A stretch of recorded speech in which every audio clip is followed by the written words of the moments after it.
Почему Бан Шихёк выбрал именно этот момент, чтобы позвонить Чонгуку? Почему воздух в студии Лос-Анджелеса, где всего несколько часов назад звучала музыка, наполненная надеждой, смехом и мечтами о возвращении, вдруг стал тяжелее? Что услышал Чонгук во время того звонка, что заставило его молча выйти и не возвращаться почти час? И, возможно, самая большая загадка, горящая в сердцах армий по всему миру: почему остальные участники BTS остались в неведении, когда новости начали распространяться по социальным сетям, сначала через спекулятивные твиты, затем через фан-камеры. И, наконец, подтвержденные инсайдерами, что-то, несомненно, потрясло сердце подготовки альбома BTS в Лос-Анджелесе. Все началось не с музыки, а с кричащей тишины. Всего несколько дней назад Тэхён, также известный как Ви, выглядел необычайно уставшим. Блеск в его глазах, обычно способный осветить даже самую холодную комнату, померк. Армии заметили, коллеги заметили, но Тэхён, всегда сохранявший спокойствие, отмахнулся от этого с улыбкой, которая сейчас, оглядываясь назад, кажется болезненно натянутой. Когда Тэхён ненадолго потерял сознание во время репетиции, в окружении только Чонгука и пары сотрудников, этот момент был почти мгновенно скрыт от камер. Бигайд держал это в тайне. Но был один человек, который узнал об этом не из заголовка, не из сплетен, а из личного звонка, тот самый человек, который вывел BTS из анонимности во всемирно известные иконы, Бан Шихёк. То, что он сказал Чонгуку во время того разговора. И почему он выбрал именно Чонгука из всех людей, вскоре стало предметом замешательства, любопытства и эмоционального напряжения среди других участников BTS. Что услышал Чонгук, что заставило его так крепко сжать телефон, что костяшки его пальцев побелели? Чонгук, он в порядке. Момент, когда участники BTS поняли, что что-то не так. Это был не просто очередной телефонный звонок. В тот момент, когда Чонгук ответил, Тэхён сидел всего в нескольких метрах, дыша поверхностно, но отказываясь показывать слабость. Чимин просматривал вокальные слои с продюсером, пока RM записывал текст в блокноте, не подозревая о назревающей в углу комнаты буре. «Чонгук, Тэхён в порядке?» — раздался голос Бан Шихёка. Низкий, ровный, но пронизанный чем-то более глубоким: страхом, беспокойством. Чонгук замер. Это была нетипичная проверка руководства. В тоне Бана было что-то срочное, что-то, что пронзило профессионализм молодого айдола как нож. В течение следующих 60 секунд Чонгук не отвечал. Он посмотрел на Тэхёна, своего самого близкого брата, и в этот момент он осознал нечто ужасающее. Он не знал, насколько все было плохо на самом деле. Эта тишина. Бан Шихёк тоже заметил ее. «Мне сказали, что он упал в обморок», — продолжил Бан. «Ты был там». У Чонгука перехватило дыхание. Как Бан Шихёк узнал? И кто ему сказал? Когда он встал и тихо вышел из студии, остальные наблюдали. Брови Джина нахмурились. Шуга на мгновение поднял взгляд от своего битпеда. Джей Хоуп проследил взглядом за Чонгуком, затем взглянул на Тэхёна. Вот тогда и начались вопросы. И никто из них не был готов к ответам. Он выглядел бледным, но улыбался. Скрытые симптомы, которые все пропустили. Когда в последний раз они по-настоящему смотрели на Тэхёна не просто как на исполнителя-профессионала или короля визуала, а как на Ким Тэхёна человека. За несколько недель до звонка Тэхён время от времени публиковал посты, в основном отфильтрованные. Селфи, закулисные снимки и загадочную подпись в теперь уже удаленном «История». Даже солнцу надоедает светить. Поклонники строили догадки. Ссылался ли он на выгорание? Это была поэзия. Это было просто настроение. Но теперь эта строчка преследовала их. Потому что правда была в том, что Тэхён выкладывался больше, чем когда-либо. Вернувшись прямо со своего последнего военного задания, он присоединился к Чонгуку в Лос-Анджелесе, чтобы подготовить долгожданный альбом BTS для возвращения. Он настаивал, что с ним все в порядке. Но разница во времени. Репетиции танцев, долгие ночи за написанием гармоний, все это накладывалось. И однажды это стало слишком. Он чуть не потерял сознание посреди второго куплета неизданного трека под названием «Stay Quiet», иронично написанного о маскировке эмоций. Но став замяли это. Расписание возобновилось. И только Чонгук увидел панику в глазах Тэхёна. Вот почему звонок от Бан Си Хёк имел значение. Вот почему было больно. Тайный разговор между Чонгуком и Бан Си Хёком. «Мне нужно точно знать, что произошло», — потребовал Бан. «Ничего не скрывай».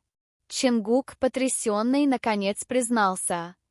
Он вспотел во время выполнения хореографии. Но его кожа была холодной. Он сказал мне, что ему просто нужна вода. Затем он упал всего на секунду, но встал так быстро, что я подумал, может быть, мне почудилось. «Вы сообщили об этом медицинскому персоналу?» — спросил Бан. Чонгук замялся. Он умолял меня не делать этого. «Чонгук, тебе нужно позаботиться о нем. Теперь я возлагаю на тебя ответственность». Эти слова ударили как молния. Не потому, что Бан Си Хёк обвинял его, а потому, что теперь стало ясно, Тэхён скрыл это от всех, даже от компании. И Чонгук теперь был единственным мостом между Бан Си Хёком и правдой. Но когда Чонгук вернулся в комнату, бледный и потрясенный, остальные участники увидели, что что-то не так. И вот тогда началась цепная реакция. «Что он сказал?» — спросил он тихим голосом, стараясь сохранять спокойствие. Это был Бан Си Хёк. Чонгук не ответил. «Чонгук», — сказал РМ более твердо. «Что происходит? Ты какой-то странный уже несколько дней. Тэхён с самого первого дня не выглядит хорошо. Что мы упускаем?» Наконец Чонгук сломался. «Банг знает. А Тэхёне. Он попросил меня рассказать ему все. Шок. Злость. Волноваться. Все это обрушилось на группу, как приливная волна.